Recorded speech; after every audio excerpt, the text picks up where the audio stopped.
Hello everyone, welcome to kitchen and much more. तिळगुळाची वडी असो किंवा तिळगुळाचे लाडू असो, पाक हा करावाच लागतो. पण आज आपण जरासुद्धा पाक न करता कुकरमध्ये फक्त एक शिट्टी घेऊन ही तिळाची वडी बनवणार आहोत. जरासुद्धा कडक न होणारी, अगदी तोंडात टाकताच पेढ्याप्रमाणे विरघळणारी ही तिळाची वडी एका खास ट्रिकने आपण बनवणार आहोत. चला तर मग रेसिपीला सुरुवात करूयात. सुरुवातीला ही अशी एक वाटी सेट करून घ्यायची. याच वाटीने आपण सगळी मापं घेणार आहोत. त्याच वाटीने 1 वाटी इतके मी पांढरे तीळ घेतलेले आहेत, 1 वाटी इतके शेंगदाणे घेतलेले आहेत आणि बरोबर 2 वाटी इतका बारीक कापलेला गूळ घेतलेला आहे. इथे मी साधा देशी गूळ वापरलेला आहे. 1 वाटी वेलची आणि जायफळाची पूड घेतलेली आहे. सुरुवातीला हे असं एक भांडं घ्यायचं. या भांड्यामध्ये आपण घेतलेला 2 वाट्या गूळ घालून घ्यायचा आहे. कुकरमध्ये बसेल एवढं आकाराचं भांडं घ्यायचं आहे. इथं मी कुकर घेतलेला आहे, त्याच्यामध्ये थोडंसं पाणी घालून घेतलेलं आहे. आता हे भांडं या कुकरमध्ये आपण ठेवून द्यायचं आहे. अगदी अलगदपणे हे भांडं याच्यामध्ये ठेवून द्यायचं आणि याच्यावर बसेल एवढं आपण प्लेट त्याच्यावर ठेवून देणार आहोत.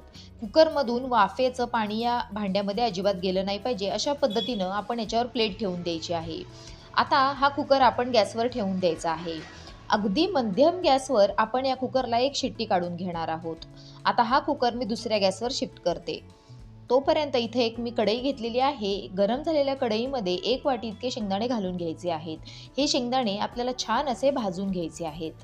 बारीक गॅसवर अगदी खरपूस होईपर्यंत आणि या शेंगदाण्याची साल सहज निघतील अशा पद्धतीने हे शेंगदाणे आपल्याला भाजून घ्यायचे आहेत. तुम्ही इथं पाहताय शेंगदाण्यावर हलकेसे असे डाग पडलेले आहेत. याचा अर्थ आपले शेंगदाणे भाजलेले आहेत आणि याची साल देखील पटकन निघलेली आहे.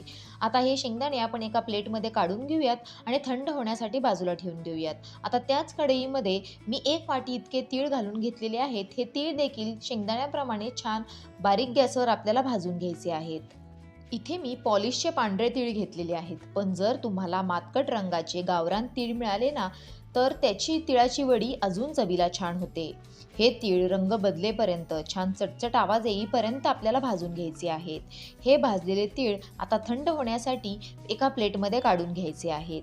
थंड झाल्यानंतर हे तीळ आणि शेंगदाणे आपण वाटून घेणार आहोत. इथे एका वाटीमध्ये मी भाजलेले शेंगदाण्यांचे सालं काढून घेतलेले आहेत आणि दुसऱ्या वाटीमध्ये भाजलेले तीळ घेतलेले आहेत. आता हे दोन्ही आपण मिक्सरच्या भांड्यामध्ये वाटून घेणार आहोत. या मिक्सरच्या भांड्यामध्ये मी अगोदर वेलची आणि जायफळची पूड केली होती, त्यामुळे तुम्हाला हे भांडं पांढरं दिसत असेल. या मिक्सरच्या भांड्यामध्ये शेंगदाणे घालून घ्यायचे आणि प्लस मोडवर चालू बंद करत हे मिक्सरला बारीक वाटून घ्यायचं आहे. आता हे वाटलेले शेंगदाणे एका भांड्यामध्ये काढून घेऊ. आता याच मिक्सरच्या भांड्यामध्ये आपण शेंगदाणे जसे वाटले त्याच पद्धतीनं हे पांढरे तीळ भाजलेले वाटून घेणार आहोत.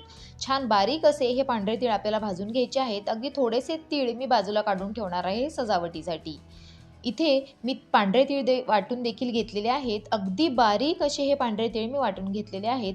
सेम त्याच भांड्यामध्ये आपण हे वाटलेले तिळाचं मिश्रण काढून घेणार आहोत. आता या भांड्यामध्ये आपण वाटलेली वेलची आणि जायफळाची पूड घालून घ्यायची आणि 2 ते 3 चमचे इतकं साजूक तूप घालून घ्यायचं आहे. तुपाचं प्रमाण तुम्ही तुमच्या आवडीप्रमाणे कमी जास्त करू शकता.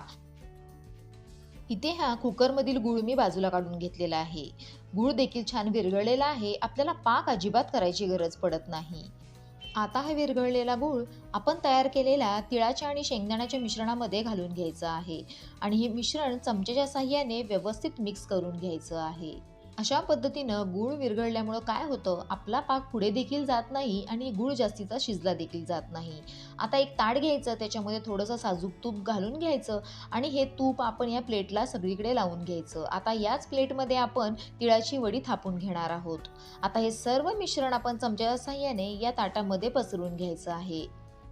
मार्केटमध्ये मिळणारी बर्फी जशी सॉफ्ट असते ना, तशी सॉफ्ट ही आपली तिळाची वडी तयार होते. काही लोकांना ना दाताची कॅप लावलेली असते किंवा कवळी देखील लावलेली असते. अशा लोकांना तसेच वयोवृद्धांना देखील कडक वडी खाता येत नाही. या सर्वांच्यासाठी देखील कुकरच्या एका शिट्टीमध्ये मौसूद अशी तयार होणारी ही तिळाची वडी तयार केलेली आहे. आता या वडीच्या मिश्रणावर आपण भाजलेले पांढरे तीळ घालून घ्यायचे आहेत. तसेच इथे मी थोडे पिस्त्याचे काप घेतलेले आहेत, ते देखील याच्यावरती घालून घेणार आहे. थोड्या सुकलेल्या गुलाबाच्या पाकळ्या देखील याच्यावरती घालून घ्यायच्या आहेत. या दिसायला फार सुंदर दिसत असतील तर घाला, नाही घातल्या तरी काही हरकत नाही. अगदी हलका दाब देऊन पेल्याच्या साहाय्याने हे मिश्रण आपल्याला व्यवस्थित सेट करून घ्यायचं आहे. इथे हे सर्व मिश्रण ताटामध्ये व्यवस्थित सेट झालेलं आहे. आता याच्या आपण वड्या पाडून घेणार आहोत. सुरीच्या साहाय्याने किंवा एखाद्या अशा चमच्याच्या साहाय्याने तुम्ही या वड्या पाडून घेऊ शकता. वड्यांचा आकार तुम्ही तुमच्या आवडीप्रमाणे छोटा किंवा मोठा करू शकता. ही वडी बनवण्याची पद्धत तुम्हाला कशी वाटली हे मला कमेंट बॉक्समध्ये नक्की सांगा. तुम्ही अशा पद्धतीनं तिळाची वडी बनवली तरी तुमचा अनुभव माझ्यासोबत नक्की शेअर करा. व्हिडिओ आवडला असेल तर लाईक करा. तुमच्या मित्रमैत्रिणींसोबत, नातेवाईकांसोबत जास्तीत जास्त शेअर करा आणि माझ्या किचन अँड मचमोर या चॅनलला सबस्क्राईब करा. चला तर मग भेटू अशाच नवनवीन पारंपरिक आणि प्रमाणबद्ध अशा रेसिपींसोबत. तोपर्यंत धन्यवाद.